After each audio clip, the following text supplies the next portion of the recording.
Votre invité à présent dans la grande interview en direct sur Boursorama, c'est Frédéric Rouzeau. Bonjour. Bonjour David. Merci d'être là avec nous. Bonne année. Merci. Tous mes vœux. PDG du groupe Louis Roederer.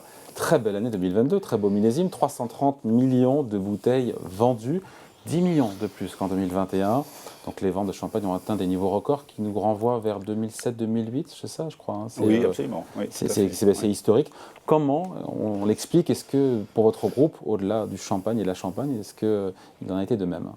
Oui, tout à fait. On a fait une année record avec des volumes toujours limités, puisque nous, on produit quasiment tous nos champagnes à partir de notre vignoble, qui est vraiment c'est pas le cas de tout le monde. Un Stradivarius exceptionnel dont profite notre chef de cave et qui peut effectivement créer des cuvées à la fois d'entrée de gamme, multimillésimées, mais aussi des parcellaires, des cuvées de prestige. Donc on a ce très très beau vignoble, effectivement, dont on s'occupe chaque jour et qui permet de... Mais bon, c'est la contrepartie, c'est des volumes limités. Donc nous, on a augmenté nos ventes cette année de 2%, qui est à peu près le chiffre d'ailleurs de l'augmentation des volumes de la Champagne, qui aussi a des volumes limités. Il y a beaucoup de maisons qui ont été en rupture, puisque la récolte 2020 avait été petite.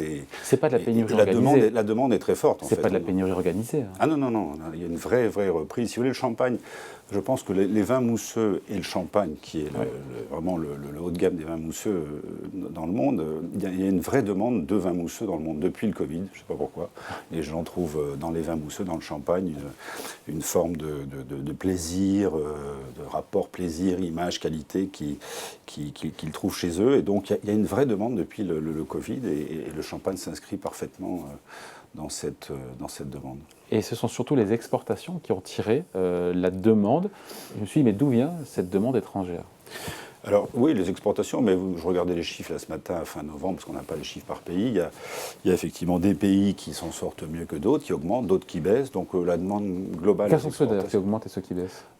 Par exemple, le Japon a augmenté de 30%, Singapour plus 70%, peut-être avec l'effet contrebalancier de la baisse peut-être à Hong Kong, le Mexique. Les États-Unis sont stables, mais avaient beaucoup monté l'année dernière. Donc c'est assez en dents de scie depuis le Covid, parce qu'évidemment les chiffres de comparaison sont difficiles.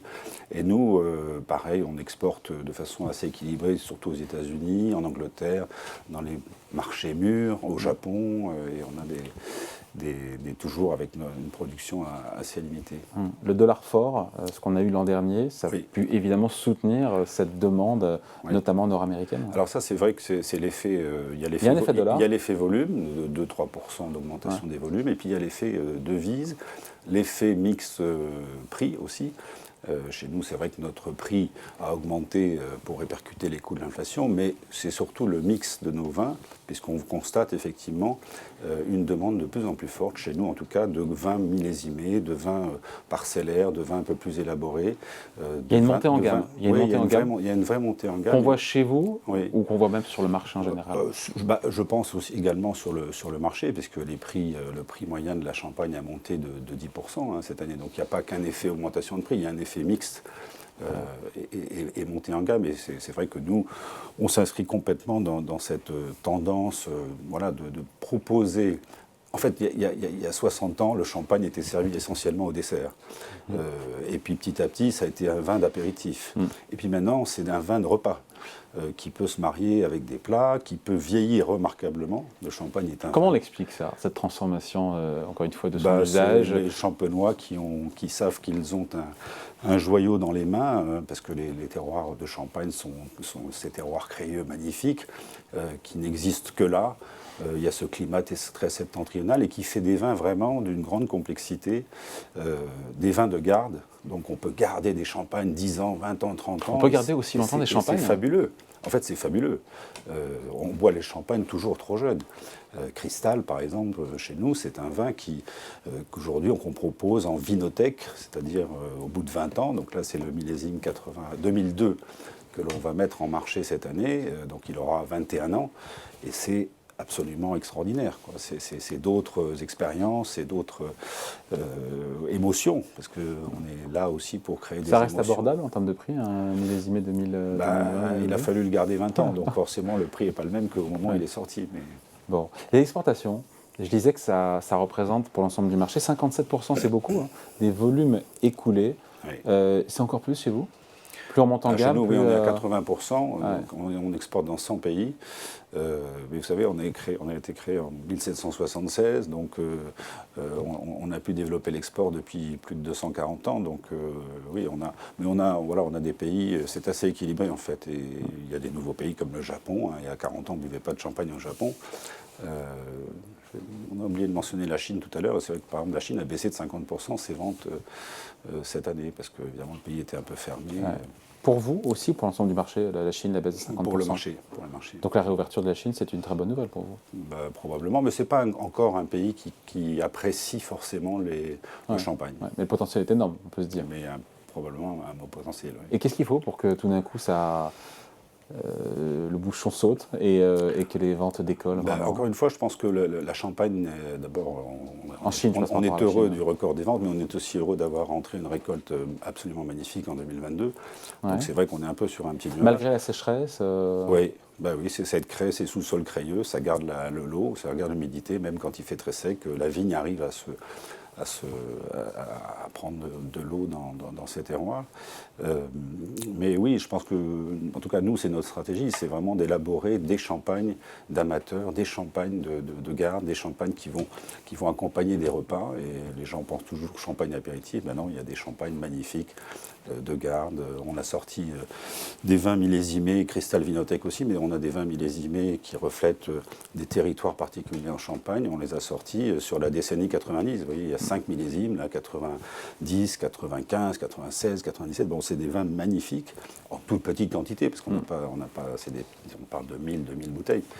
Mais ça permet de montrer que le champagne est d'abord un très grand vin, qui vient d'un très grand terroir, unique au monde, avec un climat très particulier. Et ça, les gens, évidemment, découvrent ou retrouvent finalement ce champagne ça se conserve comment? Ça se conserve comment d'ailleurs si on doit en... Alors, il faut le conserver évidemment à température constante, 12 degrés, en cave, avec un petit peu d'humidité, ça ne fait pas de mal et ça se garde magnifiquement. Mais il faut bien le conserver, ça c'est sûr. Bon, donc toutes les maisons, et la vôtre la première, peinent à répondre à cette demande qui est forte, oui, c'est ça? Mais vous savez, chez nous, ça fait 240 ans qu'on existe et on a toujours eu une production limitée auquel on n'a pas pu répondre à la demande en face. Donc c'est comme ça tous les ans. On est très habitué, je dirais, à cette catégorie. Et pour le reste du marché? Et le reste du marché, c'est peut-être un peu plus nouveau, même si la Champagne ça ne fait entre guillemets que 330 millions de bouteilles, ce qui à l'échelle de la planète est somme toute assez petit. Hein. Les vins mousseux, c'est 2 milliards de bouteilles, vous voyez, donc le Champagne est quand même une petite niche, c'est 32 000 hectares, pas un de plus. Donc on est dans une production assez limitée en Champagne, mais c'est vrai que la demande a explosé depuis le Covid et on espère que ça va continuer en 2023. Et la demande française, elle reste porteuse ou pas? On entend tout son contraire. D'un côté, les Français, globalement, boiraient moins d'alcool. Et en même temps, j'ai lu qu'on assiste à une multiplication d'ouverture de cavistes. Alors où est la réalité sur la demande française? Pour le champagne, la demande en France a plutôt baissé ces 20 dernières années. Ouais. Mais je dirais heureusement, parce que ça a permis de développer l'export. Parce qu'il fallait bien trouver les bouteilles quelque part. Donc ce qu'on n'a pas vendu en France, on a pu ouvrir d'autres marchés à l'export. Et ça a repris en 2022, la France? Ça a un petit peu repris, oui. Ça a augmenté de 2% comme l'export. Qu'est-ce que ça pèse, je me demandais? C'est important, le marché français, pour nous en tout cas, c'est très important, c'est une vitrine. Même s'il est déclinant, même s'il est mature. C'est 20% de nos ventes et il faut qu'on soit visible dans les belles tables, chez les beaux cavistes. Ah bah justement, quelle est la répartition, je me demandais, entre les restaurants, les cavistes, les boîtes de nuit dans vos ventes? Nous, c'est un tiers restaurant, un tiers caviste, un tiers B2B, vente directe aux entreprises. Bon. On trouve du Rodré en grande surface. Je ne donnerai pas le nom de l'enseigne, mais à Noël, dans une grande surface, j'ai vu du Rodré. Vous vendez en grande surface? Non, on ne vend pas en grande surface directement, donc il peut arriver qu'on trouve du Rodré en grande surface parce qu'il y a le marché gris qui... Le marché gris? Oui, le marché parallèle des acheteurs de grande surface qui aiment bien... Oui, mais officiel, des belles marques. Tout est... Oui, bien sûr, c'est tout à fait officiel. Mais enfin, en tout cas, nous, on n'a pas les volumes pour vendre en grande surface. Bon, vous me disiez en termes de prix, vous augmentez de 5-10%. Ça donne quoi en termes de prix, le marché et vous? Et comment est-ce qu'on nous, justifie? nous, on a une gamme assez simple, hein, avec le collection qu'on a retravaillé, ce 20 multimillésimes absolument magnifique. On a un petit peu, auquel on a apporté une date de vendange sur la bouteille. On a la catégorie des vins millésimés qui reflètent 4 différents terroirs, la Côte des Blancs, etc., qui sont des vins millésimés. Puis on a Cristal, bien sûr, qui est Cristal et Cristal Rosé, qui sont des vins un peu plus haut de gamme. Et ce qui donne quoi, donc, encore une fois, en termes d'inflation? Parce que la question que je me pose souvent, c'est quelle est la part d'effet d'aubaine? Il y a des augmentations de coûts, évidemment, on peut choisir de prendre sur ses marges ou de les répercuter. Et quelle est la part d'effet d'aubaine où on se dit, bah, tiens, tout le monde augmente ses prix à l'inflation, allez, pouf, j'augmente un peu mes prix? Si vous voulez, nous, on est une famille. Hein, j'ai la chance d'être la 7e génération, donc on a plutôt une vision à long terme des choses. Et donc, évidemment, on a répercuté les coûts d'augmentation de nos matières sèches, des bouteilles, de l'énergie, etc. Mais on essaye toujours de coller quand même au marché et de pas trop augmenter. Et ce qui augmente chez nous, c'est surtout la demande de grands vins, de cristal, de vins millésimés, de vins parcellaires, de vins de garde. Donc dans le mixte, évidemment, notre prix augmente.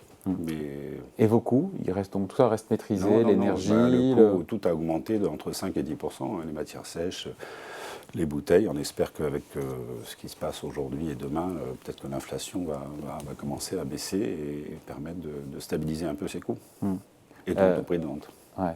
Et d'ailleurs, ce qui est c'est fou, c'est que malgré l'inflation, et donc des budgets qui sont contraints, le pouvoir d'achat qui est contraint, même si ceux qui consomment peut-être des bouteilles ont plus de moyens, ça n'a pas freiné cette envie de champagne? Non, ça n'a pas freiné parce que je pense que le champagne n'a jamais été aussi bon. Et voilà, on a cette récolte 2022 qui rentre dans les stocks, donc oui, je pense qu'il y a une demande, mais voilà, c'est une production limitée, encore une fois. On est vraiment en tout cas chez Rodré, dans cette vision à long terme, cette notion de transmission, cette notion d'artisanat de luxe qui permet de faire un produit vraiment très, très élaboré, qui crée des émotions. Et notre but, c'est ça, c'est de créer des émotions et de les partager avec le plus grand nombre. On finit là-dessus avec une vendange 2022, enfin des vendanges 2022 qui ont été bonnes. Encore une fois, je reviens là-dessus parce Magnifique. que je ne suis pas connaisseur, mais on se dit avec la sécheresse, Magnifique. en même temps il a plu, mais par séquence. Très grand millésime, très grand millésime. On ne peut pas l'acheter tout de suite, mais il faudra acheter du 2022. Parce que, donnez-nous envie. Parce que tout s'est bien passé, la maturité a été parfaite, il n'y avait pas de problème de maladie, de pourriture, etc. Donc c'était l'équilibre de ce 2022 est magnifique, à la fois très concentré, mais d'une grande fraîcheur. Donc ça fera des très beaux vins de garde également. Voilà, consommé avec modération, bien sûr, faut-il le rappeler. Évidemment. Merci de passer nous voir. Frédéric Rougeot, donc PDG du groupe. Louis Rodré, invité à la grande interview en direct sur Boursorama. Merci. Merci.